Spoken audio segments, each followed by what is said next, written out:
Belum ya? Kayak aku tuh lebih ke shock sih Kak itu Kak. Karena Oke. keadaannya tadinya tuh baik-baik aja, bener-bener berubah dalam 1 malam gitu. Mhm. Jadi aku kayak nggak siap aja, nggak ada kejelasan, nggak ada apa-apa, aku ditinggal. Terus aku dibiarin nggak tahu alasannya nih apa nih. Ini tuh sampai semua tetangga aku tuh udah pada ngumpul Kak, di Ngumpul gimana depan tuh? rumah gitu. Ngapain? Ya karena bapakku kayak udah mau nyerah aja gitu sama hidupnya. Oke. Hey kawan, apa kabar? Kembali lagi bersama Dira dan Moti. Kesepian kalian, obrolin aja.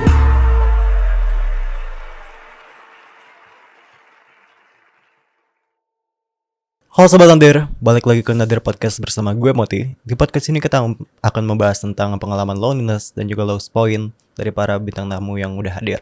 Langsung aja kita undang narsum kali ini, Kak Sally. Halo Kak, Hai Kak. apa kabar nih? Baik. Sebelumnya thank you banget ya udah mau hadir ke Nadir Podcast ini. Iya. Udah siap belum nih buat cerita-cerita? Siap dong Kak. Excited dong. Excited dong aku. Oke. Sebelum kita ngobrol lebih lanjut, ini dong Kak, boleh perkenalan dulu ke Sobat Nadir. Perkenalkan, nama aku Sally, umur aku 23 tahun, kesibukan aku saat ini as a insurance admin. Aku kebetulan sekarang ini baru-baru aja resign dan Baru lagi resign. mau interview ke tempat aku yang baru nanti Oke. di tanggal 12 Januari. Resignnya kenapa tuh Kak? Kalau boleh tahu. Resignnya ya karena aku dapat pekerjaan yang insya Allah lebih baik yang di tempat oke. ini. Jenjangnya juga insya Allah lebih baik. Apalagi kan aku juga waktu itu fresh graduate kan. Sekarang kan aku udah punya pengalaman 1 tahun. Jadi aku mau coba untuk explore nih dunia insurance lebih lanjut gitu. Emang tertarik di dunia ini? Kebetulan aku dari marketing kan kuliahnya. Jadi banyak yang udah aku pelajari tentang marketing. Aku jadi kayak ya pengen explore aja apa yang sudah aku pelajarin selama ini kayak gitu. Oke. Kampus mana Kak? Kalau boleh tahu nih. Aku dulu di Politeknik APP Jakarta, di Jagakarsa. Oh, Jagakarsa. Oke. Terus berarti masih nih di kantor yang sekarang belum resign? Kebetulan kemarin aku hari terakhir. Kemarin banget. Kemarin banget hari terakhir aku. Berarti sekarang tinggal nyari-nyari aja atau? Aku udah dapet. Udah tinggal masuk aja sih nanti di tanggal 12 Januari. Jadi tahun baru kerjanya juga baru. Oke. Selain itu sibuk apa lagi nih Kak kesehariannya? Aku baru-baru ini daftar member gym sih Mas. Gym? Jadi aku kata beberapa orang tuh aku terlalu kurus. Dibilang gak pernah makan atau tekanan batin. Padahal kan ya memang aku juga pengen kurus gitu loh. Bukan tuntutan dari sana, tuntutan dari sini. Banyak yang bilang gitu. Jadi tapi kemarin aku pas daftar gym itu yang konsultan itu kayak ngomong, Kak apa yang mau dikurusin nih? Karena pas dicek under semua ya. BMI aku juga under. Jadi disaranin malah untuk bulking sedikit untuk naikin berat badan biar massa ototnya naik. Akhirnya paling itu aja sih aku lagi coba-coba untuk gym. Oke. Kalau hobi ada nggak Kak? Hobi aku sebenarnya scrolling TikTok ya. Oke. Scrolling TikTok. Cuma nggak jarang aku workout di rumah. Di rumah juga sering workout. Aku sering lihat idol-idol Korea, perutnya rata, langsing, kurus gitu kan. Jadi aku tuh kayak di TikTok pun aku nyari-nyari gimana nih cara workout biar perutnya rata, biar tangannya kecil atau kakinya kecil kan. Nyari-nyari tips ya kayak gitu. Oke. Kita langsung masuk aja lah ya ke topik podcast ini. Oke. Sebelumnya aku mau nanya dulu deh nih Kak. Menurut Kak Sally, kesepian itu apa sih Kak? Kesepian itu menurut aku ya, waktu kita tuh ngerasa gak ada siapa-siapa lagi yang bisa bantu kita selain diri kita. Kayak kita udah mencoba nih bergantung ke orang lain gitu. Ternyata orang yang kita gantungin itu ngajarin kita untuk mandiri, untuk nggak bergantung dengan siapa-siapa gitu. Oke. Pernah ada di posisi itu kan pastinya. Pernah. Boleh diceritain saat kapan itu Kak? Itu kebetulan waktu aku putus sih Kak. Putus. Jadi kan aku sempet pacaran tuh sama yang lebih tua lah di atas aku gitu. Oke. Awalnya sih komunikasinya oke-oke aja, sampai ya udah setiap hari ketemu bareng, ada ini ngomong ke dia, ada itu ngomong ke dia, Baik-baik aja lah ya, awalnya. sampai nggak sadar kan kita ngegantungin diri gitu ke dia ya Kak ya. Kasalnya bergantung sama dia gitu. Jadi kayak kalau mau kemana-mana harus sama dia, mau ngapain harus sama dia, punya plan ini harus sama dia, plan itu harus sama dia. Terus dia tiba-tiba, agak tiba-tiba sih itu sebenarnya. Iya pokoknya agak tiba-tiba ada suatu perubahan. keadaan yang aku sama dia harus udahan. Jadi pas itu kayak aku tuh kayak nyari-nyari alasan kayak ini kenapa ya? Kok aku ditinggalin kayak gini nih, kayak gitu. Posisinya itu Kasil yang ditinggal. Aku yang ditinggal. Terus kayak kok kemarin baik-baik aja tiba-tiba kayak gini. Kayak kita udah bergantung ke dia istilahnya kayak gitu. Tiba-tiba harus sendirian kan. Kayak itu sedih banget sih buat aku. Sempat shock banget awalnya. Shock banget aku sampai kayak yang tiap hari tuh kerjanya ya udah nangis. Hampir setiap hari itu. Makan pun aku nggak, sampai pernah aku nggak sekali doang sih Kak, hampir beberapa hari itu aku nggak makan. Bergantungnya tuh sampai bergantung apa? Itu kayak aku tuh lebih ke shock sih Kak itu Kak, karena keadaannya tadinya tuh baik-baik aja, bener-bener berubah dalam satu malam gitu.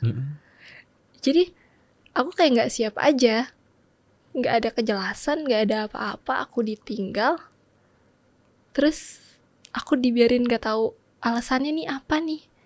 Alasannya? Nggak tahu, aku waktu itu masih nggak tahu alasannya apa. Aku nyari-nyari tahu alasannya apa, sampai akhirnya aku drop sendiri. Pasti dong. Dan ada di fase itu tuh berapa lama Kak? Yang nangis setiap hari, gak nafsu makan? Itu aku hampir 2 bulan Kak. 2 bulan. Jadi sebulan pertama itu aku masih berusaha kayak, lo kenapa sih? Ya. Masih denial gitu. Masih denial, lo kenapa sih? Aku masih kayak nyamperin, nanya nih alasannya kenapa, bla bla bla bla bla. Terus kayak itu selama sebulan aku melakukan itu. Nyari jawaban. Sampai pada akhirnya aku capek sendiri kan. Capek sendiri, aku coba jauh lah. Aku udah nggak ngegubris apa-apa lagi. Aku udah aku cut off. Aku nggak mau tahu tentang dia, nggak mau peduli apapun lagi. Ternyata setelah 1 bulan itu, aku sama dia ketemu di satu acara. Nggak sengaja? Atau? Sebenarnya kita sama-sama diundang. Oh, sama-sama diundang. Sama-sama diundang. Tapi ketemu di sana gitu. Ternyata setelah 1 bulan kita nggak ketemu itu, kita balik lagi. Apa? Balik lagi? Awalnya sih ngobrol lagi. Awalnya bilang mau jadi temen lagi gitu. Awalnya gitu? Awalnya kayak terus? Mau baik-baik aja nih, soalnya kita kan kenal baik-baik aja. Selama dijalanin kesini ya ujung-ujungnya balikan lagi. Dan itu kapan Kak? Dari kapan berarti? Itu kejadian bulan Maret April. Jadi bulan Mei-nya tuh kita udah jalan lagi. Itu awalnya sampai sekarang, ya? Awalnya aku tuh ngumpet dari teman-teman aku, awalnya backstreet dari gitu. Keluarga aku juga. Karena selama 2 bulan selama 2 bulan kemarin aku ngedrop kayak gitu kan. Terus pas aku jalan lagi sama dia, aku tuh cuma cerita ke 1 orang doang pokoknya. Aku cuma jujur ke 1 orang, ke teman aku dari kecil. Aku boleh sebut nama? Boleh dong. Oke. Ke Mbak Ara namanya. Ara. Ya, dia udah tahu segalanya tentang aku deh pokoknya. Yang terdekat lah pokoknya. Aku tuh soalnya bukan tipe orang yang bisa nyimpen semuanya itu sendirian. Oke. Jadi at least aku harus punya satu. Harus ada yang dengar. Pendengar aku. Kebetulan di antara respon teman-temanku yang lain, respon dia tuh paling yang nggak mojokin aku. Oh, nggak judgmental gitu. Dia mengerti lah kenapa aku kayak gitu, kenapa aku mau untuk balik lagi kayak gitu. Ya akhirnya aku cerita sama dia, terus dia pesannya ke aku cuma, ya kali ini lo harus mempunyai batasan tersendiri sama dia, biar kalau misalnya suatu saat ada kejadian kayak gini lagi, ya nggak akan sedrop waktu itu gitu. Jadilah aku cerita ke dia, terus aku mulai jalan lagi kan, aku backstreet lah karena teman-teman aku yang lainnya udah nggak mau aku sama dia gitu loh. Udah nggak pada mau. Cuma kalau menurut aku ya, hubungan tuh antara 2 orang. Apa tuh? Iya, antara 2 orang aja. Ya. Jadi kalau misalnya bukan urusan yang lain gitu. kita sama-sama masih mau, ya kenapa enggak? Toh yang menjalankan kan kita. Tapi mungkin mereka punya persepsi masing-masing kan tentang hubungan orang. Cuma kan yang ngejalanin tetap kita gitu. Iya, benar sih. Dan sampai sekarang baik-baik aja ya. Iya. Puji Tuhan. Insya Allah sampai sekarang baik-baik aja. Semoga kedepannya juga tetap Amin, baik-baik aja. amin. Oke, soal tadi itu yang fase dimana Kak Sally sempat ngedrop banget. Itu dropnya sampai yang paling parah tuh separah apa sih Kak? Aku masuk rumah sakit.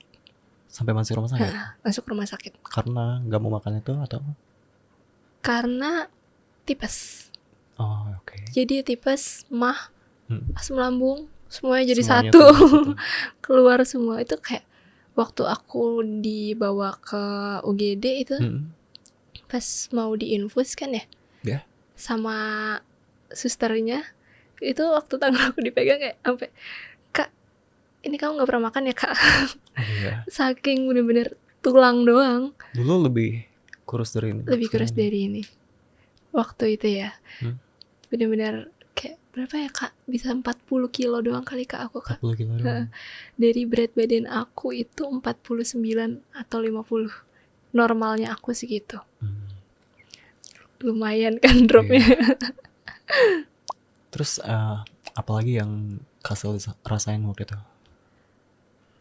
Aku waktu itu lebih ke Sedih kan udah pasti ya. gimana ya Kak? Bingung sebenarnya. Bingung.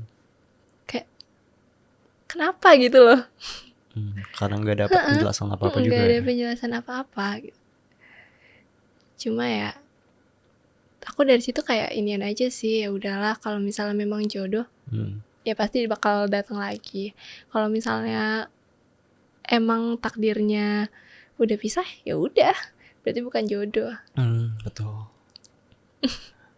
Terus, ada nggak sih perubahan yang Kak Sally alamin banget gitu setelah adanya fase itu dari diri Kak Sally gitu? Belajar untuk nggak bergantung sama orang lain sih. Oke. Itu penting banget. Kayak kebahagiaan kita itu harus bergantung pada diri kita sendiri. Benar. Kayak lo nggak bisa percaya sepenuhnya ke orang lain, even itu ke orang yang paling lo sayang, karena nggak tahu nih kapan timing dia bakal ngecewain kita. Ya, unexpected ya. Kayak tadi yang udah percaya banget gitu, terus udah menjatuhkan hati kita lah istilahnya kayak gitu kan. Terus sekarang tuh kayak lebih berhati-hati aja, harus lebih sayang diri sendiri dibanding sayang orang lain. Self love ya berarti. Betul. Kalau Kak Sally sendiri yang Kakak lakuin nih bentuknya tuh apa self love itu? Apa ya? Aku sekarang lebih, pokoknya sebelum aku ngebahagiain dia, gimana caranya aku ngebahagiain diri aku dulu. Pokoknya harus diri sendiri dulu. Diri ya? sendiri dulu. Baru orang lain siapapun itu. Baru orang lain. Okay. Soalnya ya itu Kak, kita nggak bisa selamanya bergantung sama orang lain. Sempet nyesel nggak tapi pernah ada di fase itu? Kalau nyesel sih enggak Kak, aku nggak nyesel karena itu kan pilihan aku juga dari awal. Aku yang milih untuk sama dia, aku yang milih untuk ngejalanin, aku yang milih untuk kayak gitu. Jadi aku nggak bisa resikonya. Resiko kan ada tuh, pain is a consequence of love kan. Iya, Bener sih. Jadi ya patah hati udah jadi salah satu resiko yang kita mau nggak mau harus siap. Betul. Nah, fase itu tuh termasuk lowest point di hidup kakak atau ada lagi kah? Sebenarnya ada lagi. Itu waktu COVID. Waktu COVID. Waktu zaman-zaman COVID. Kayaknya semua orang punya Betul, semua orang pasti pas COVID itu punya pasti titik ngalamin terendah sih. banget sih ya. Kalau Kak Sally sendiri apa tuh yang kakak alamin waktu COVID itu? Aku sih waktu orang tua aku kena COVID dua-duanya. Orang tua jadi Bapak ibu aku. Bapak ibu aku kena COVID. Awalnya ibu aku dulu. Oke. Ibu aku kena COVID. Akhirnya kita pisah rumah kan. Pisah rumah. Heeh. Oh, Kan tadinya nggak tinggal boleh. bareng. Iya kan nggak sekeluarga. boleh kan kalau misalnya ada satu orang. Soalnya di rumahku kan kamar mandi cuma satu. Jadi nggak boleh Iya. nyatu kan. Jadi aku pisah ke sebelah. Kebetulan kanan kiri Sebelah itu rumah siapa? kanan kiri aku rumah kakak dan rumah oke. kakaknya ibu aku dua-duanya. Kanan kiri aku. Oh, oke. Jadi aku ikut sama bude aku. Nah, pas ibu aku sendirian di rumah itu, mungkin karena dia orangnya rame ya kayak. Maksudnya Biasa rame tuh rame-ramean gitu, iya, nggak suka nggak rame bisa gitu. sendiri. nggak bisa sendiri. Jadi tiap 5 menit sekali nelpon, 5 menit 5 menit sekali sekali nelpon. Ada aja gitu. Apa yang diomongin? Ya itu pokoknya nanyain ini, nanyain itu. Apa aja gitu Apa aja ditanyain. Udah ini, udah itu belum? Nggak bisa sendiri banget. Ya. Nah terus Terus bapak aku juga nggak bisa yang jauh-jauh dari ibu aku kan. Bucin-bucinan urun dari nurun ya. dari ibu bapak. Terus akhirnya bapakku tuh beberapa kali nyamperin ke rumah. Cuma Ke pakai ke ibunya rumah tuh? ibu. Oke. Cuma pakai satu masker. Dulu kan harus Harus dilapisin gitu. lapis. Terus harus pakai EPD yang lengkap kan. Iya. Terus selang beberapa hari doang kak, bapak tuh dan nunjukin gejala-gejala gitu. Udah kelihatan ya. Udah kelihatan ada gejala. Terus akhirnya coba untuk swab test lagi. Kan swab test juga waktu itu masih susah ya, harus Iya, ke masih rumah. susah dan masih mahal ya. masih dulu. mahal banget waktu itu. Swab test lagi, ternyata positif. Positif. Heeh. Swab testnya itu sekeluarga atau cuma Sekeluarga lagi. sekeluarga? Tapi yang positif cuma bapak. Akhirnya ya udah bapak ikut ibu. Jadi Serumah nih. satu rumah sama ibu. Akhirnya disatukan. Satu rumah tapi beda kamar tetap. Tetap beda kamar Karena ya. kan dulu kan katanya nggak boleh, walaupun dua-duanya sama-sama COVID nggak boleh satu kamar kan. Ya udah akhirnya mereka pisah kamar. Cuma beberapa kali ketemu di ruang tamu gitu, Iya, ngobrol namanya atau serumah. nonton TV bareng karena nggak bisa keluar kan. Udah tuh di situ sih tetangga-tetangga juga pada support, entah itu dari bahan makanan, entah itu cuma ke depan rumah doang, kayak cuma Nyapa gitu. nyemangatin. Berarti dekat Pi, juga dong sama ayo tetangga. Pi, semangat Pi, gini. Satu sama lain masih erat memang. Sudah bapakku tuh memang semenjak ibu di rumah yang satu itu, semenjak ibu COVID sendirian, memang aku lihat malam tuh nggak pernah tidur. Gak pernah tidur. Nggak pernah tidur. Jadi kayak kepikiran gitu loh kak. Padahal sebelahan tuh sebelah Padahal persis. sebelahan, bener-bener sebelah persis. Pintu belakangnya tuh depan kak. Istilahnya ibu keluar dari kamar aja tuh udah kelihatan. Tapi Cuma kepikiran memang banget nggak sampai boleh situ. masuk kan, Iya. harusnya kan. Sudahlah. Bapakku dibilang normal. Maksudnya daya tahan tubuhnya normal kak. Daya tahan tubuhnya Normal. selama kena COVID itu. Normal. Maksudnya tekanan darahnya normal, segala-galanya normal, Overall ya, nafasnya semuanya. normal, nggak ada sesek atau apa. Cuma kayak bapakku tuh terlalu masuk ke pikiran. Stres banget dia tuh. Jadi beberapa kali ini tuh kejadiannya selalu di atas maghrib. Di atas maghrib. Jadi siang tuh kadang bapak masih ketawa-tawa nih sama kita nih. Asli Orang biasa namanya aja gitu. pintu belakangnya ada depan kan. Jadi aku suka ngobrol sama bapak atau sama ibu dari pintu belakang. Masih ketawa-tawa nih. Tapi kalau udah habis maghrib, hawa itu kayak udah beda aja gitu. Hawa yang asal dirasain gitu.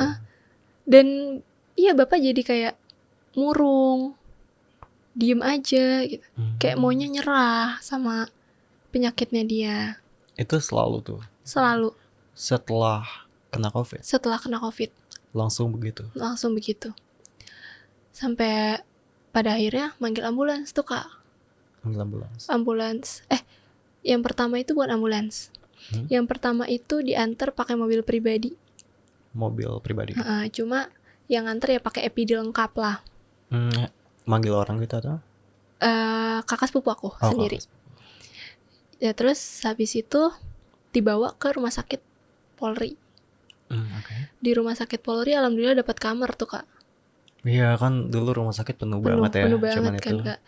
Itu sebenarnya itu belum dapat kamar, cuma dimasukin ke IGD. Oh IGD. Rumah sakit Polri itu jaraknya lumayan jauh dari aku. Dari rumah. Lumayan jauh. Kita jarang masuk ke rumah sakit dengan jarak yang jauh dari rumah.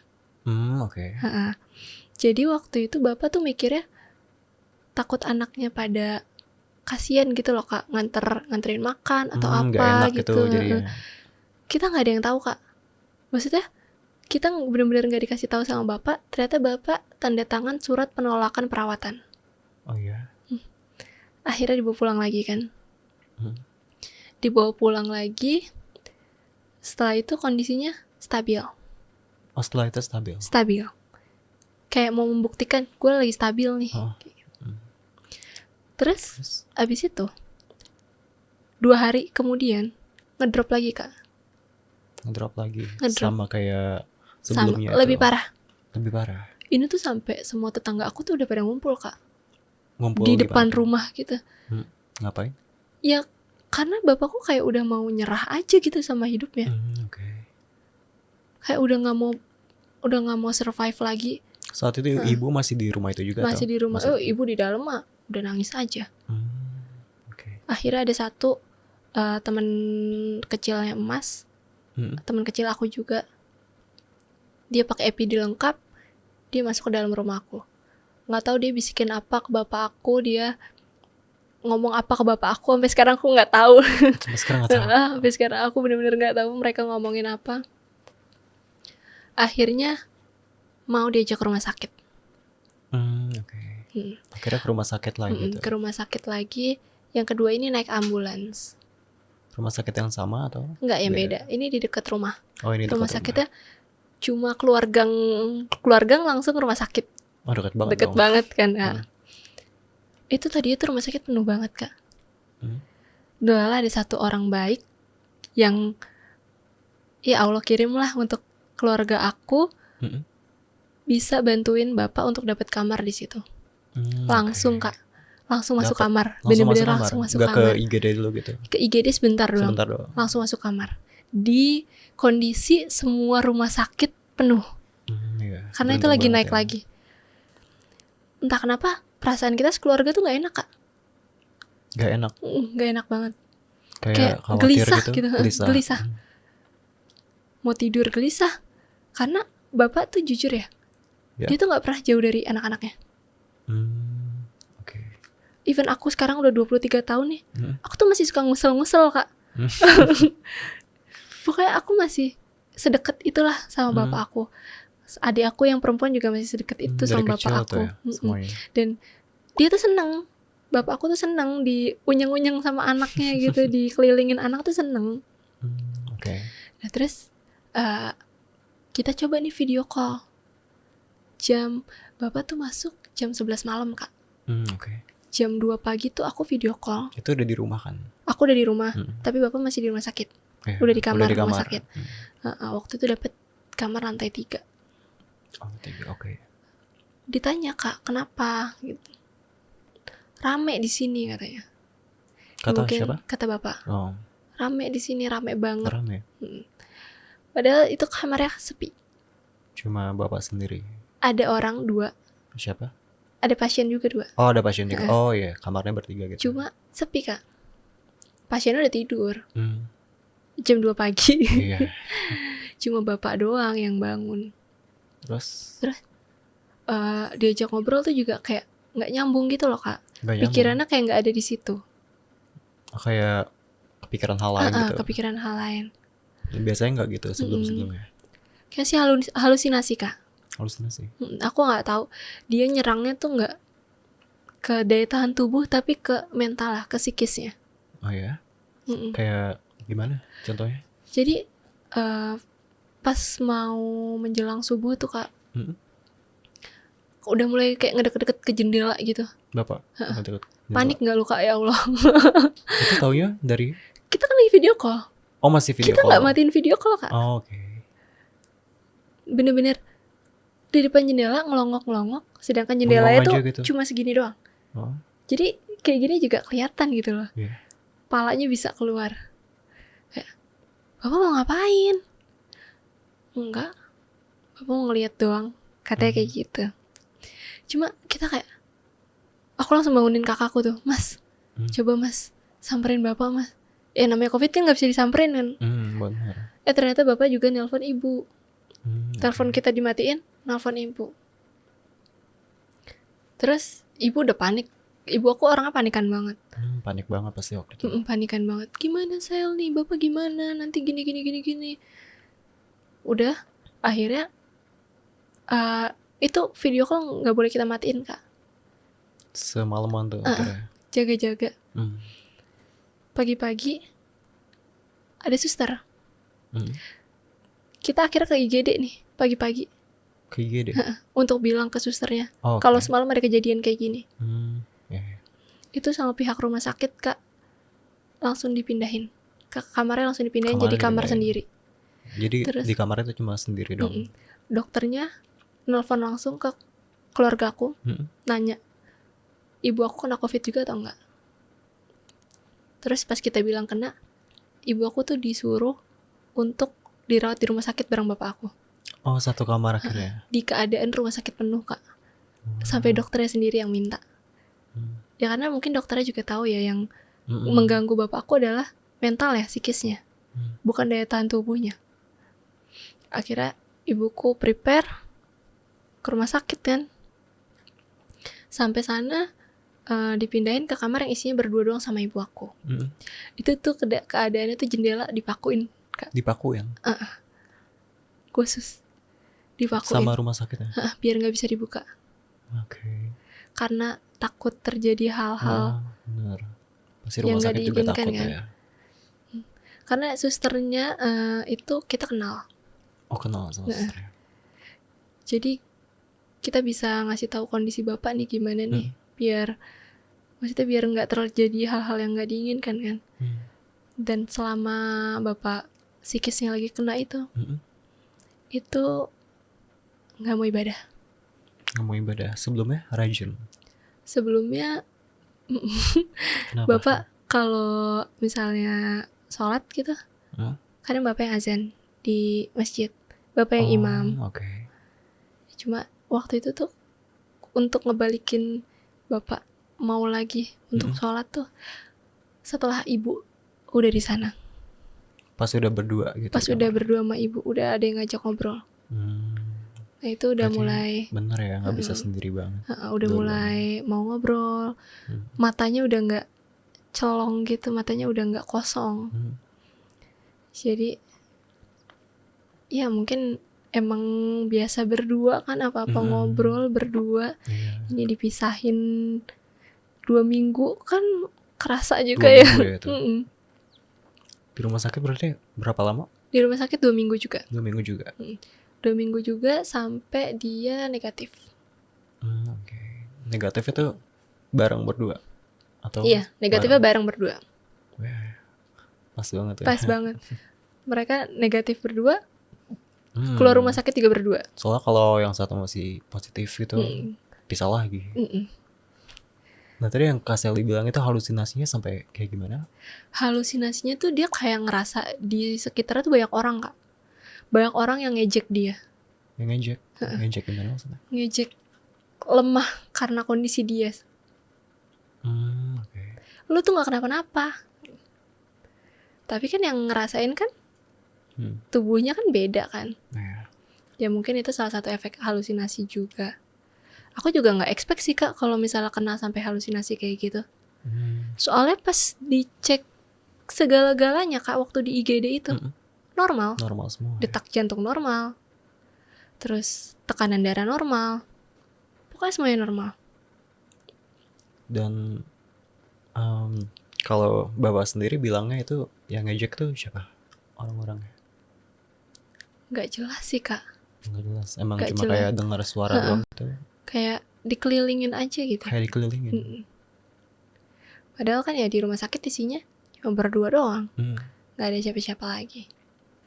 Terus itu akhirnya sampai bisa hilang halusinasi itu gimana? Dikasih Apakah hilang obat. sendiri? Oh, dikasih obat. Dikasih obat.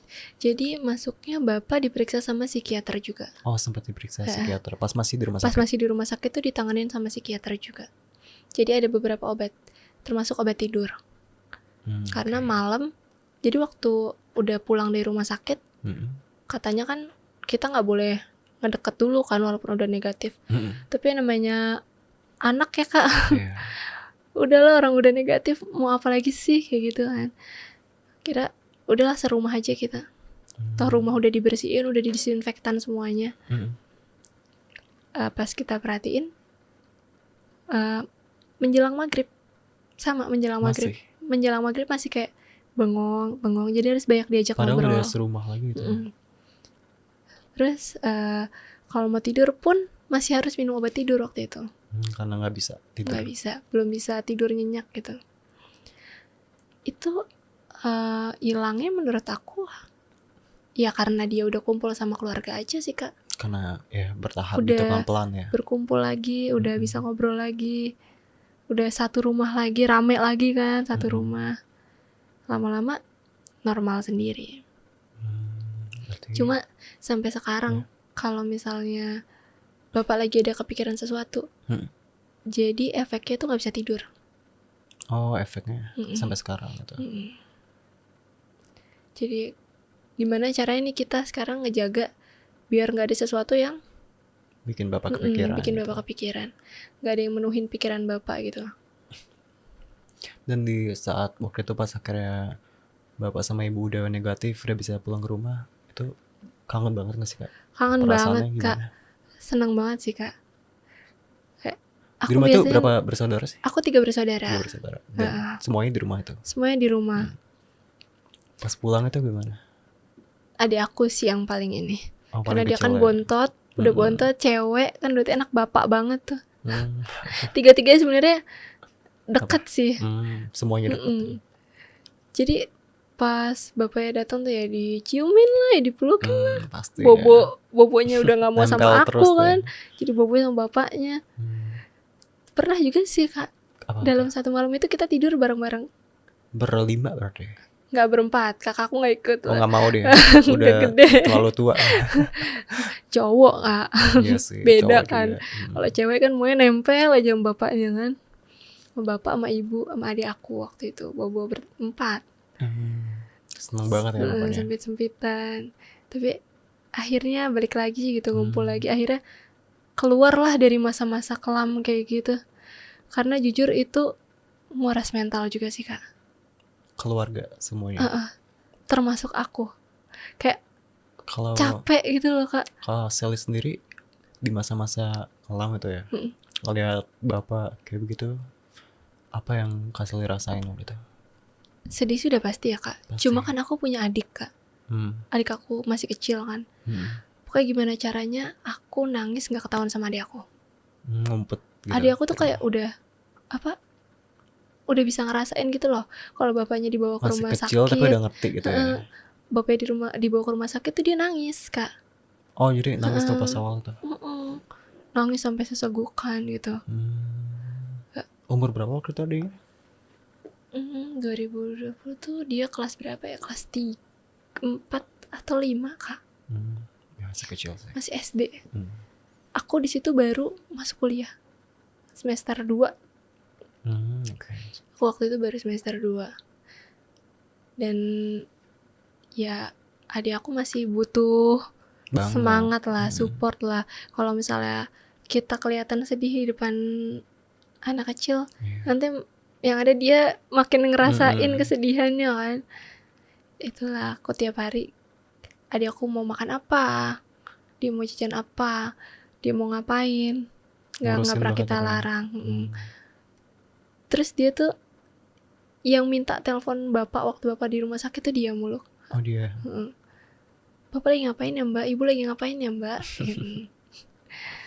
Kayak dia anak bontot, sayangan banget lah. Sempet ini nggak sih Kak, tapi jadi kayak ngerasa pengen nyerah juga waktu itu di saat-saat itu. Aku justru takut bapakku yang nyerah kak.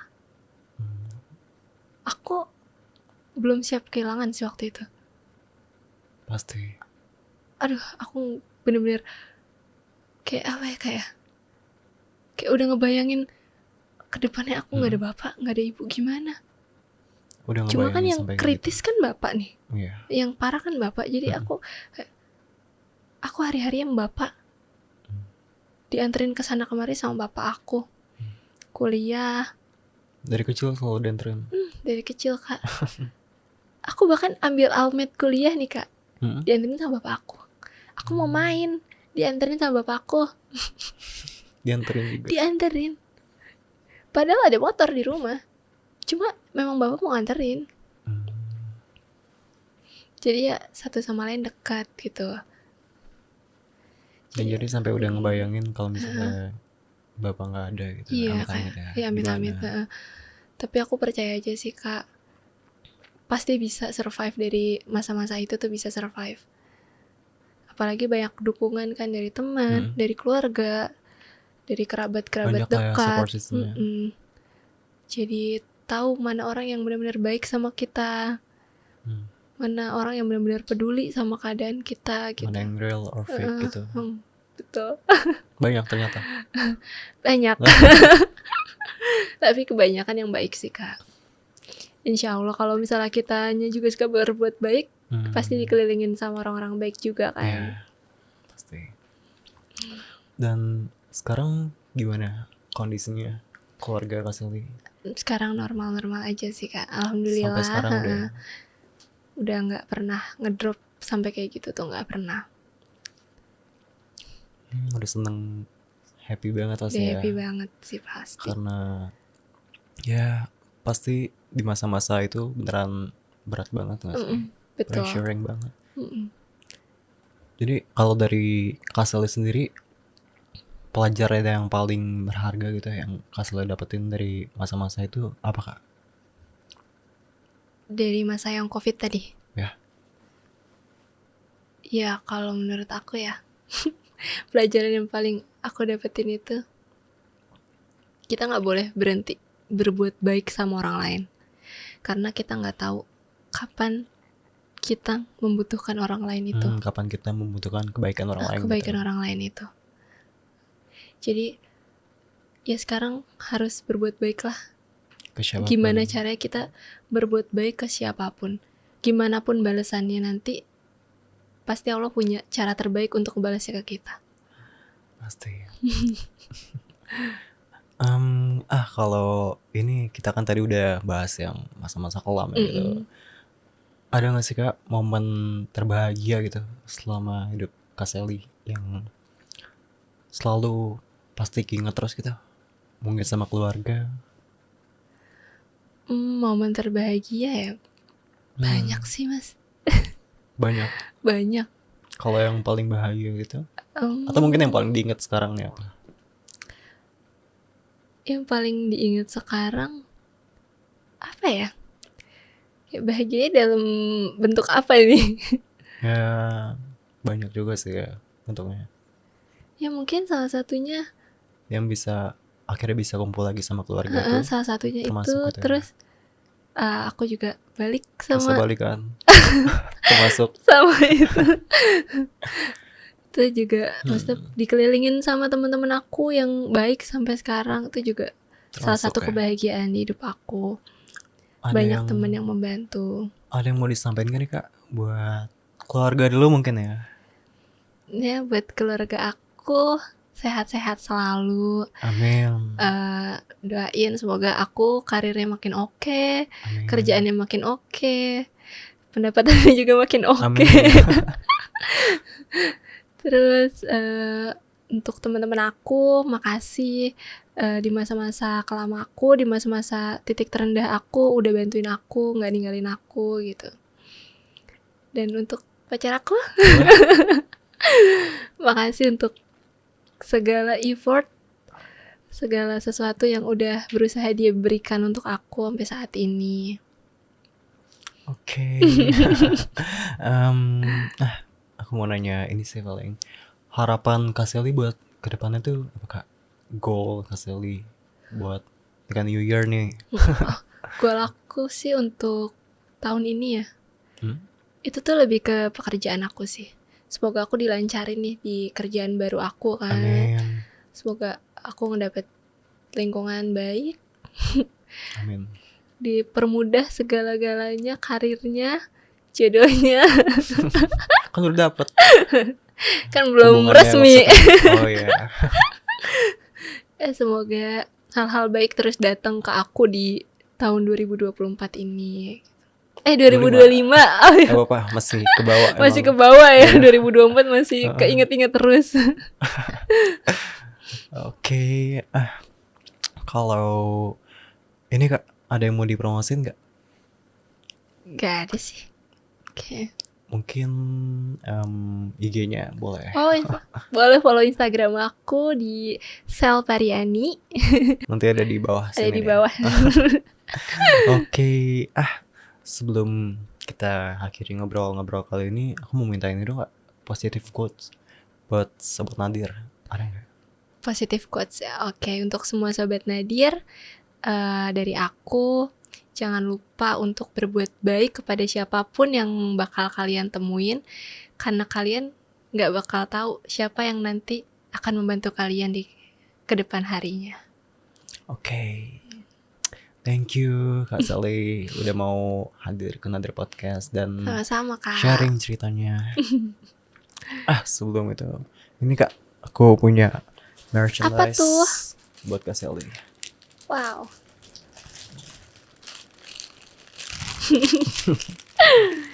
Thank you, Kak. Sama-sama Kak. Kita foto dulu ya.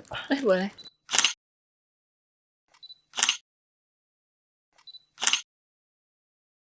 Oke, Sobat Nadir, thank you juga buat kalian yang udah nonton episode kali ini. Semoga bisa bermanfaat buat kalian. Jangan lupa buat like, comment, share, subscribe, dan juga nyalain lonceng notifikasinya biar nggak ketinggalan episode terbaru dari kita. See you! See you. Hey kawan, apa kabar? Kembali lagi bersama Nira